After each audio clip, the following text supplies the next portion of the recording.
I want to welcome you guys to another episode of Everything is Racist, where literally every damn thing is racist.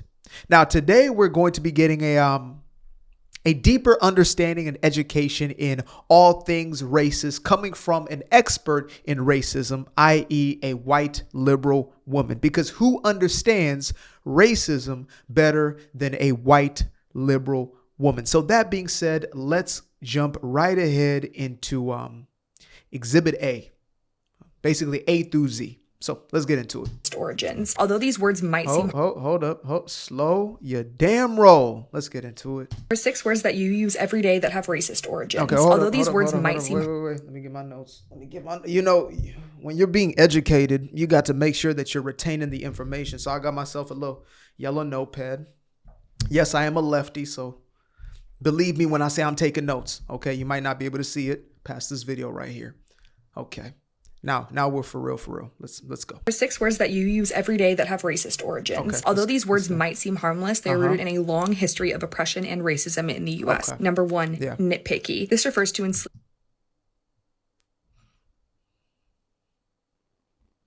You know good and damn well that's a word used by suburban white folk. Nitpicky?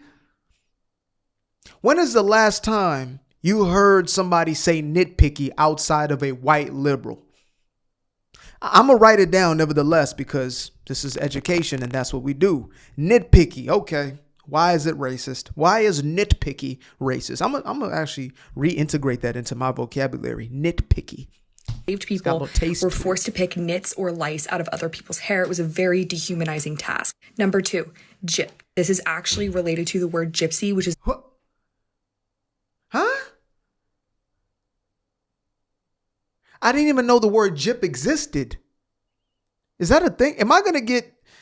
Is YouTube about to flag this video because I even said the damn word? I didn't even know that was a thing. Did y'all know about gyp?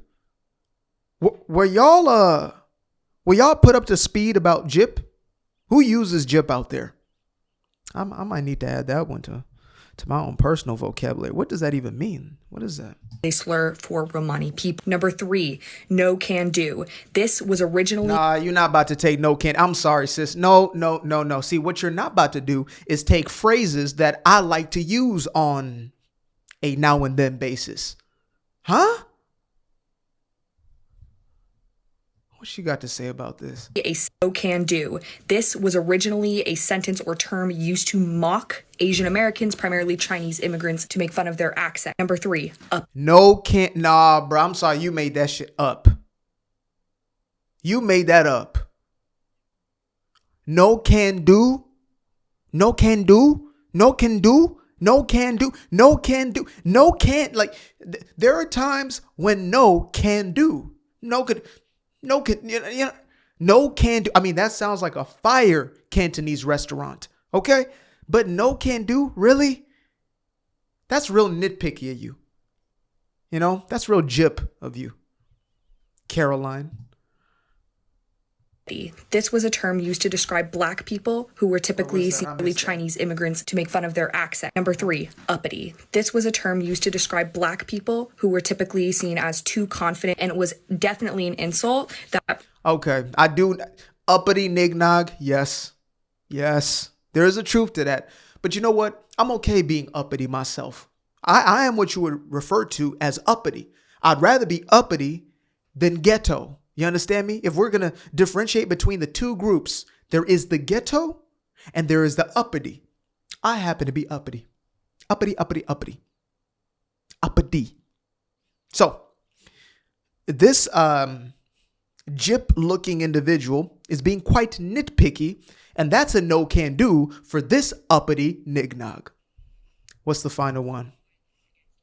Number 4, the peanut gallery. This term refers to in segregated theaters when black people had to sit in the worst, cheapest seats in the house. And finally, we have the term grandfathered in, which is in reference to... No. We're keeping peanut gallery because that's where you, m'lady, would likely be if we were to make mental institutions, otherwise known as asylums, great again. So you're not about to take that away from me, okay? We gave you so much. I mean, we made SATs racist and IQ tests racist, math racist, right? Damn near the whole education system racist. We made obesity racist, or essentially, if you don't want to be obese, if you do not want to be overweight, you are a racist. We made everything racist for y'all.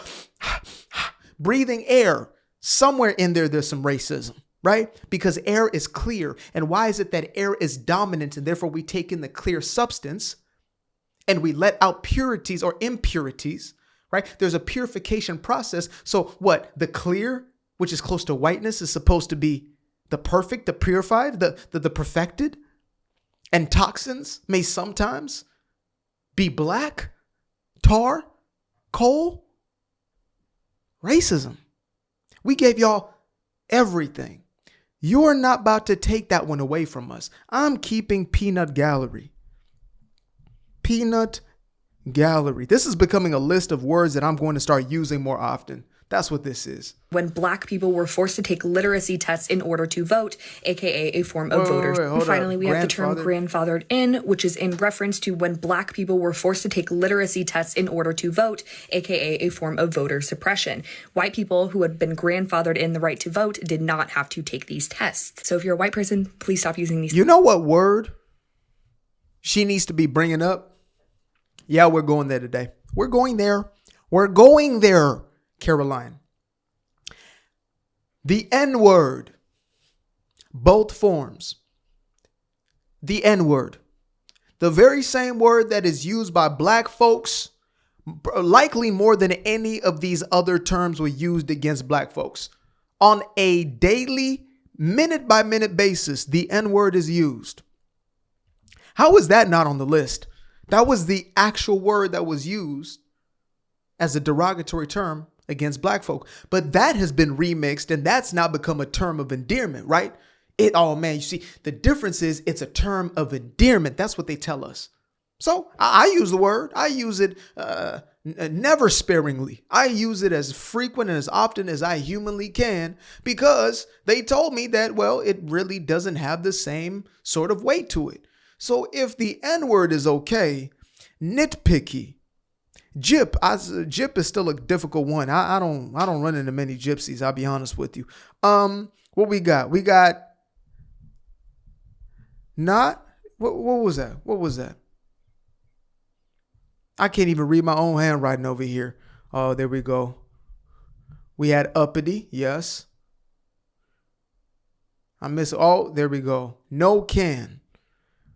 And we got no can do. I'm gonna keep that on my my possible titles for Chinese restaurant. No can do. No can do. Nitpicky. Gyp. Peanut gallery. Uppity. No can do. And of course, grandfathered in. Today I'm looking like I'm grandfathered in. I got my grandfather sweatshirt on. Likely only for this video, because y'all know, well, maybe you don't, but it gets hot as hell in here. It gets uppity hot in here. And that's a no can do. You understand me? I'm over here trying to get grandfather in, but all of a sudden I got to be nitpicky. What a gyp. What a gyp. Appreciate you guys for tuning in. Now, if you'd like to stay around, make sure to click that little subscribe button down there, or you can show some love by going to the description below and clicking on the button titled Buy Me a Coffee. Leave a little something there, or click on the Cash App. Leave a little something here. Till the next time, peace. I fell in love with the sunshine. I fell in love with the light. I fell in love with the full moon. I fell in love with the night. I can see the light again. I can see the light. You can see the life in him illuminate the night. I know the time is taking. A 3-6-5, that's a full rotation. I see you looking up, you know them constellations. Constantly gazing like house of praises, you get to praising.